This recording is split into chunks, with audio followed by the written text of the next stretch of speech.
É muito comum um fã romantizar a luta, os próprios lutadores e por que eles lutam. Faz parte da lenda, o espírito guerreiro, dois nobres combatentes lutando para testar suas habilidades e evoluir como artistas marciais. Mas isso ignora o fato de que o MMA é um negócio, e assim como todo negócio, tudo se resume a uma coisa: dinheiro. Hoje vamos deixar de lado a beleza e a arte dos esportes de combate e falar especificamente sobre a grana que movimenta esse mercado. Vamos falar de contratos, negociações e as maiores disputas que se tem notícia entre lutadores e promotores no que se refere às cifras da discórdia. Então já deixa o like e se inscreve no canal. Eu sou o Coutinho do MMA no Ponto e essas são as 10 maiores disputas por dinheiro da história do MMA. Número 10, Lyoto Machida. Dana White e Vince McMahon são bem parecidos, mas quando se trata de uma figura que aceitou um desafio e depois pediu mais dinheiro para competir, Vince tem o histórico de pagar e depois demiti-los.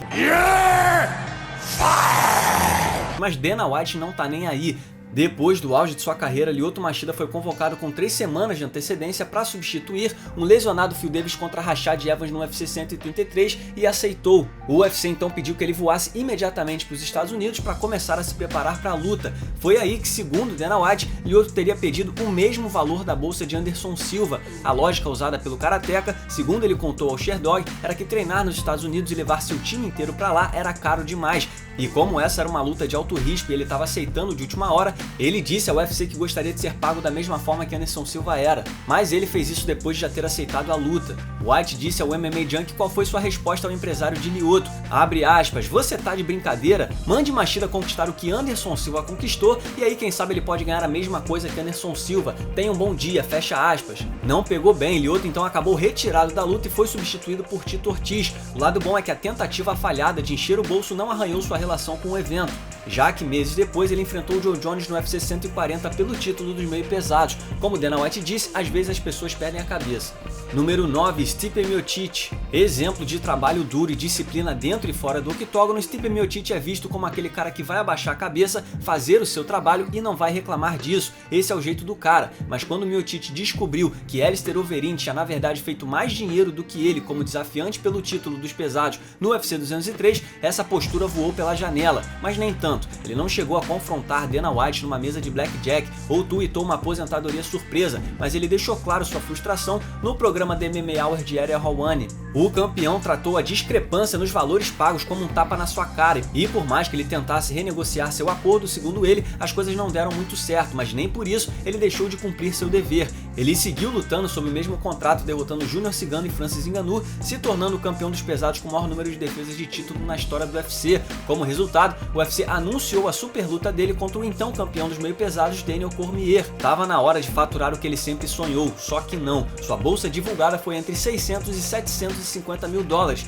Não chegou nem perto do nível de um Conor McGregor. Miocic acabou perdendo aquela luta e ficou quase um ano inteiro esperando a novela com Brock Lesnar se encerrar. Ele recuperou o cinturão no UFC 241 e ganhou exatamente a mesma bolsa da luta anterior. A trilogia com Cormier enfim acabou sendo marcada, mas ele chegou a especular uma luta no boxe contra Tyson Fury e tem gente que se pergunta o porquê. Número 8, Luke Rockhold. Depois que Luke Rockhold perdeu o título de forma chocante para Michael Bisping no UFC 199, ele deu uma sumida de mais de um ano e foi tudo por causa de dinheiro. Não se engane, o cara tava bolado que Bisping escolheu Rendo, 11º do ranking para lutar e depois fez uma super luta contra GSP, ao invés de dar a ele a revanche, mas o problema maior foi grana. Em setembro, depois de perder o título, Rockhold foi pro Snapchat falar sobre uma luta que tinha sido oferecida. Ele disse que a bolsa proposta era ridícula e quando o UFC chegasse ao valor certo ele voltaria. Ele também apareceu no The MMA Hour e falou sobre as outras opções que tinha. Não satisfeito com a vida de modelo e namorado de Demi Lovato, Rockhold fez campanha contra a nova direção do UFC, criticando a situação de Bisping, os salários dos atletas e encorajando outros a se unirem a ele. Quando a revanche com o Jacaré estava marcada para novembro de 2017, Rockhold saiu da luta com uma lesão no joelho um mês antes do confronto. Jacaré até duvidou dessa história na época. Mais de um ano depois da última luta, Rockhold aceitou um confronto contra David Branch e venceu no segundo round. Talvez a bolsa paga tenha o agradado, mas Luke continuou criticando seus patrões, com o dinheiro sempre sendo um dos principais pontos de discórdia. Número 7, Colby Covington. Quando Colby Covington decolou na categoria dos meio médios até a conquista do cinturão interino contra Rafael dos Anjos no UFC 226, 125, parecia que ele seria o novo astro do evento, mas uma cirurgia o fez ficar pelo caminho e ver Darren Till passar sua frente e enfrentar o campeão absoluto Tyron Woodley, até que problemas nas negociações o fizeram perder a vez novamente quando Kamaru Usman entrou no UFC 235, o que o levou a protagonizar o famoso vídeo onde ele aparece confrontando Dana White num cassino pedindo a mesma bolsa de um campeão absoluto se ele um dia voltasse a lutar no UFC. Colby ficou sem lutar por mais de 400 dias e aceitou um chamado de última hora para enfrentar Robbie Lawler no UFC Newark. Enfim, um acordo. Quando a oferta para a luta contra Usman chegou, em setembro, Colby disse a Ariel Helwani que o UFC fez uma oferta no estilo é pegar ou largar, sem margem para negociação. Colby mais uma vez atacou o UFC e começou a defender os direitos dos lutadores, usando sua situação como um excelente exemplo de como os atletas do UFC estavam sendo mal pagos. Com Usman afastado por conta de uma lesão até o fim do ano, as duas partes chegaram a um acordo e se acertaram. Colby recebeu $500 mil pela luta contra Usman no UFC 245, nada mal. Número 6, BJ Penn. Em 31 de janeiro de 2004, BJ Penn assinou um contrato com o K1 em busca de salários e desafios melhores, só que mais tarde, no mesmo dia, acreditem, ele se tornou o campeão dos meio médios do UFC. Penn estava lutando fora do contrato quando derrotou Matt Hughes no UFC 46, só que ao vencer a luta ele ativou a cláusula de campeão, que o obrigava a continuar lutando no UFC por pelo menos mais um ano. Ignorando a cláusula, BJ achou que era um bom momento para usar seu status de campeão a seu favor em busca de dinheiro, então ofereceu ao UFC a chance de igualar a proposta do K1. Ao invés de cortar da própria carne para pagar mais a BJ, a Zuffa fez o que sempre faz, ignorou a ideia e mandou o famoso vá com Deus, mas o título fica. Isso levou o BJ a entrar com uma ação judicial. Seu argumento era essencialmente que a retirada de seu título prejudicava irreparavelmente sua capacidade de ganhar dinheiro com o esporte, e então o UFC deveria devolver o cinturão e não coroar nenhum novo campeão. Não parecia que BJ ia ganhar essa disputa, mas também nunca saberemos, porque depois de 4 lutas no K1 e 2 anos, BJ e o UFC entraram num acordo para o seu retorno e o processo foi derrubado antes de sua luta contra Saint Pierre pelo título dos meio médios no UFC 58. Número 5, Tito Ortiz. A rixa entre Dana White e Tito Ortiz é mais antiga do que as entre Hatfields e McCoys. Em 2001, Dana White simplesmente parou de agenciar a carreira de Ortiz e desde então é confusão que não acaba mais. No auge de sua carreira em 2002, naquela que seria uma luta gigante, o então campeão dos meio pesados preferiu ficar sem lutar por quase um ano ao invés de enfrentar o superstar que atendia pelo nome de Chuck Liddell. O motivo? Dinheiro, claro. Tito era o maior nome do evento e ele esperava uma compensação maior por tamanha luta depois de praticamente salvar a organização na luta anterior, quando enfrentou o Ken Shamrock no UFC 40. Os dois acabaram se enfrentando no UFC 47 depois que Tito perdeu o título para Randy Couture depois do tempo afastado. Apesar de continuar sendo nome de peso para a organização mesmo depois de perder o cinturão, a rixa chegou ao ponto de Dana planejar uma luta de boxe com Tito Ortiz. A rivalidade voltou com força em 2008, quando no fim de seu contrato com o UFC, Tito usou uma camisa chamando Dana de cadela na pesagem para a luta contra Lyoto Machida no UFC 84. Depois da derrota, White e Ortiz lavaram roupa suja diante da imprensa. Citando o dinheiro, Tito optou por não assinar um novo contrato e decidiu então correr atrás de novas verdinhas em outros eventos. Infelizmente, uma cláusula não competitiva significava que ele teria que ficar sem lutar por um ano. Durante esse período, ele se tornou o pior entrevistador da história do MMA, mas Tito se tornou um agente livre e recebeu oferta de diversos eventos na época. Mas apesar disso, Tito voltou ao UFC mais de um ano depois, resolvendo suas diferenças com a organização, provavelmente por uma boa quantia de dinheiro, levando-se em consideração que ele estava sendo cortejado por tudo que é promoção. A rixa entre Dana e Tito tem altos e baixos até hoje, mas uma coisa é certa, quando esses dois estão em pé de guerra, o problema é sempre dinheiro. Número 4, Nate Diaz. Embora esse cara esteja desde sempre reclamando de dinheiro, quando Nate Diaz desafiou Ben Henderson pelo título dos leves no UFC on Fox em dezembro de 2012, ele o fez depois de assinar um contrato de 8 lutas com o UFC, achando que poderia renegociar o acordo depois da luta, mas Nate estava errado. De acordo com Dana White, ele só poderia renegociar o contrato se ele conquistasse o título, o que não aconteceu. Os 3 anos seguintes foram conturbados para as duas partes, que entraram em conflito publicamente,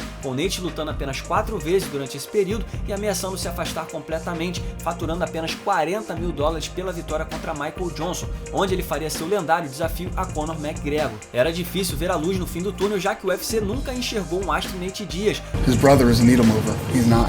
Mas o fato é que quando o UFC precisou dele para entrar em ação contra Conor McGregor em cima da hora em março de 2016, eles não tiveram escolha a não ser abrir o bolso. Aí, como todo mundo sabe, ele finalizou McGregor e enfim faturou rios de dinheiro. Sim, o UFC e Nate continuam batendo cabeça por conta de dinheiro sempre que podem, mas hoje em dia nada será tão ruim quanto aquele contrato de 8 lutas do passado. Número 3, John Jones. Atual rei das artes marciais mistas, Jon Jones parecia pronto para enfim dar um passo importante na sua carreira em 2020, mas claro, o assunto dinheiro apareceu para arruinar tudo. Desde seu retorno em 2018, Jones venceu 4 disputas pelo título dos meio pesados consecutiva, mas os fãs já clamam por sua mudança para a categoria dos pesados há anos, especialmente depois do surgimento da carreta sem freio chamada Francis Ngannou. Jones tuitou a negociação com o UFC para essa luta em tempo real, mas as coisas não deram muito certo. Jones luta sempre sob o mesmo acordo, $500 mil limpos sem contar com pontos de vendas de pay-per-view, mas claro, faz todo sentido ele pedir uma turbinada nesse contrato, já que estamos falando de uma mudança de categoria que seria o maior atrativo. Segundo Jones, que admitiu que estava em busca de uma melhora no acordo, ele sequer mencionou números e Dana White já encerrou a conversa, dizendo que não pagaria um centavo a mais. Por outro lado, Dana disse que Jones pediu a bolsa do nível de Deontay Wilder pela luta. Os dois trocaram farpas através das redes sociais. O último ato dessa rixa pública foi um tweet de Jones dizendo que iria abandonar o título e se afastaria do esporte por enquanto. Dana White disse recentemente que acredita que em algum momento os dois vão se entender. Só nos resta torcer para tudo se resolver logo. Número 2, Randy Couture. Esse caso tem de tudo, processos, demissões, Fedor, Mark Cuban. Essa obviamente não foi a primeira disputa por dinheiro entre Randy Couture e o UFC, mas essa foi certamente a maior. Depois que Randy Couture se aposentou após a derrota para Chuck Liddell no UFC 57, foi preciso apenas um ano para que ele voltasse e assinasse um novo contrato de 18 meses, onde ele conquistou o título dos pesados contra Tim Sylvia e o defendeu contra Gabriel Napão. Couture ainda era um astro, mas o tempo estava passando e ele estava decidido a começar a ganhar dinheiro de verdade, então ele quis uma luta dos sonhos contra Fedor. O UFC tentou mover mundos e fundos para fazer a luta acontecer, eles fizeram tudo, só não concordaram em promover a M1 e assim a luta caiu por terra. Frustrado com o que estava ganhando na época, com o fato de que Chuck Liddell estava ganhando mais do que ele, com a falta de capacidade do UFC em fazer a luta com Fedor acontecer e principalmente frustrado com o fato de que o UFC ofereceu mais dinheiro a Fedor do que para ele, que era campeão do evento, Couture pediu a conta em outubro de 2007, com a intenção de buscar melhores propostas em outros eventos, só que as coisas ficaram feias. O UFC, claro, se recusou a demitir Couture e argumentou que seu contrato não podia ser ignorado e acabou o congelando. Eles então entraram com uma ação contra Randy por aparecer num outro evento dando entrevista como corner, já que ele tinha um segundo contrato com o UFC relacionado à sua função como comentarista. Olha o tamanho do problema. Como resultado da liminar proferida pelo juiz, Randy também não pôde ser corner de seus pupilos competindo pelo IFL. Um título interino acabou promovido para colocar ainda mais pressão em Couture. Aí Mark Cuban processou o UFC com base nisso, pois haviam rumores de que ele estava tentando fazer a luta com Fedor acontecer. Um mês depois disso, todo mundo fez as pazes e Randy estava feliz com seu novo contrato de 28 meses e 3 lutas. Para comemorar, ele ganhou Brock Lesnar de presente. Antes de revelar o número 1, a gente não pode deixar de citar Jorge Masvidal. O Jesus das ruas tem batido cabeça com a organização a respeito do quanto ele merece receber para voltar ao octógono mais famoso do mundo. Foi inclusive por esse desentendimento entre o lutador e o UFC que a disputa pelo cinturão dos meio médios que ele deveria fazer contra o campeão Kamaru Usman acabou caindo no colo do brasileiro Gilbert Durinho. Masvidal chegou a ir às redes sociais pedir seu desligamento da organização e reclamar do salário que recebe, assim como o Jon Jones, que tem os mesmos empresários que ele. O lutador disse que os acordos oferecidos eram muito abaixo do que ele merece, enquanto Dana White declarou que eles acabaram de assinar um contrato novo alguns meses atrás e que ele parecia satisfeito, reforçando que nenhum acordo seria renegociado durante a pandemia. Esse caso continua a se desenrolar. Embora seu caso seja parecido com o de Jones, o campeão meio pesado tem um histórico maior de problemas com o UFC e por isso entrou na lista, mas ainda assim vale citar o caso de Masvidal. Número 1, Conor McGregor. Esse tinha que ser o primeiro lugar da nossa lista porque essa é literalmente a maior disputa por dinheiro que já aconteceu. Quando se fala de negociar uma luta para Conor McGregor, você tá falando de negociar uma luta para um cara que ganha mais do que todos os lutadores de sua categoria juntos. A ascensão de Conor foi um bom sinal de que isso seria um problema no futuro. Sua luta pelo título interino contra Chad Mendes quase atingiu 1 milhão de vendas de pay-per-view e foi antes da luta contra José Aldo que ele soltou a pérola sobre a noite da calcinha vermelha, ao provocar o campeão dos leves Rafael dos Anjos. Conor McGregor made us rich. Break out the red panties. Depois, claro, ele nocauteou José Aldo num evento que vendeu mais de 1 milhão de pacotes de pay-per-view. Na coletiva de imprensa, McGregor comparou seu poder de vendas com o de Floyd Mayweather e veio com a ideia de se manter ativo como campeão duplo depois que vencesse Rafael dos Anjos nos leves. E essa provavelmente era a intenção dele mesmo, mas a porcaria do dinheiro sempre entra no caminho. A disputa pelo título dos leves entre os dois era para ter acontecido no UFC 197, mas acabou atrasada porque Conor queria mais dinheiro, uma vez que ele estava brilhando mais do que a careca de Dana White. as partes se resolveram e a luta foi marcada para o UFC 196 e, como todo mundo sabe, Conor acabou enfrentando o Nate Diaz depois que Dos Anjos se machucou. Esse pay-per-view vendeu mais do que a luta contra Aldo e, como McGregor perdeu, a revanche seria ainda maior, o que significava que o campeão tinha mais uma vez o UFC em suas mãos. Mas as conversas outra vez foram complicadas, já que a revanche deveria ter encabeçado o histórico UFC 200. A razão declarada foi a agenda de imprensa de Conor, mas muita gente especulou que dinheiro também foi um dos problemas, sempre ele. Conor então fingiu a aposentadoria, a luta aconteceu no UFC 202 e McGregor faturou ao menos 3 vezes mais do que foi divulgado naquela luta. Tava tudo bem até que Conor fez a segunda maior luta da história do boxe e agora queria parte do patrimônio do UFC para retornar ao cage. O longo caminho até sua volta não fez dele um dos donos do UFC, mas ele conseguiu estampar sua marca de whisky dentro do octógono no UFC 229, mas isso, claro, não impediu que Conor anunciasse sua aposentadoria mais uma vez. E aqui vai um salve para Tommy Tuholt, que escreveu essa lista. Você pode seguir o Tommy no Twitter através do @TommyTuholt. E um salve também para Stephen Jensen, que editou esse vídeo. Você pode seguir o Stephen no Twitter através do @FightTalk_. Muito obrigado por assistir, não se esqueça de deixar o like e se inscrever no canal, nós teremos vídeos semanais por aqui, deixe também o seu comentário sobre o vídeo logo abaixo e siga-nos nas redes sociais. Muito obrigado mais uma vez e até o próximo vídeo.